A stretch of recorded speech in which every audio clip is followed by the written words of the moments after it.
Charlie. Hi. So I think this might be more of a point of clarification than a legitimate disagreement. So you started off your talk by saying that you oppose science insofar as it stands in the way of nature or it sort of rewrites nature, right? Is that like an accurate representation of your point? Or It can cause a lot of damage, and not done under the proper moral framework. It's been one of the great killers of modern humanity. Obvious with, there's been phenomenal breakthroughs in modern medicine, but continue with your question. So. That was actually my question, actually. Oh, okay, well, there you go. Yeah. So, yeah, I mean, you could take, for example, so let's kind of just go back to how science was administered through things that we take for granted, right?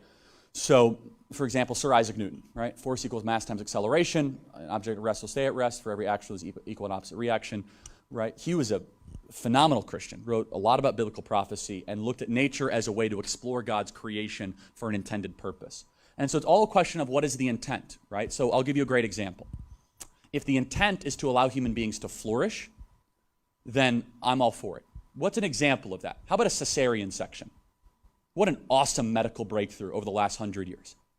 A cesarean section is, of course, a C-section. Without getting too graphic, it's a way through medical intervention and progress to save human life with that intended purpose. Now, obviously, you have to have an incision. You have to be able to, have the proper medication so that, the woman doesn't feel it. It's the most common medical procedure now done in America today. And so I'm all for scientific breakthroughs and progress, but that's with the intent of saving a human life, right? Properly administered, a C-section is life-giving, right? When you look at other things, there is no life-giving nature to abortion. So you look at two very complex surgical procedures. One's an abortion, one's a cesarean section. Both require a doctor, they require, medication, they require breakthroughs, but they have two completely different moral premises. One to give life and one to take life away. Does that answer your question? Yeah, it does. And speaking of abortion, I did have a sort of separate question, Sure. if you don't mind. Yeah. So you sort of touched on abortion from a moral or philosophical standpoint in your talk.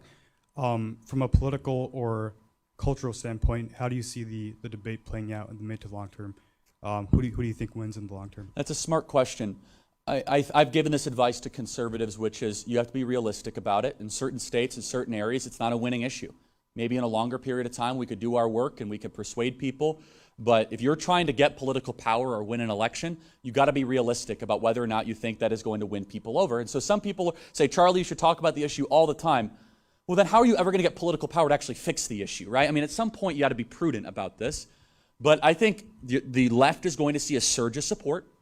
I think that's going to happen. They're going to see a lot of money come in, a lot more activists. And then I think we as pro-lifers are going to get reorganized, see where we have to go. And I think we have to go on a multi-decade, multi-generation tour, campaign, project of getting into the deep moral and philosophy of it, entertaining questions, doing events. Because here's the one thing I could tell you is that most people that are pro-abortion have really not heard the best defense of life from a moral standpoint, a biological standpoint, and a scientific standpoint.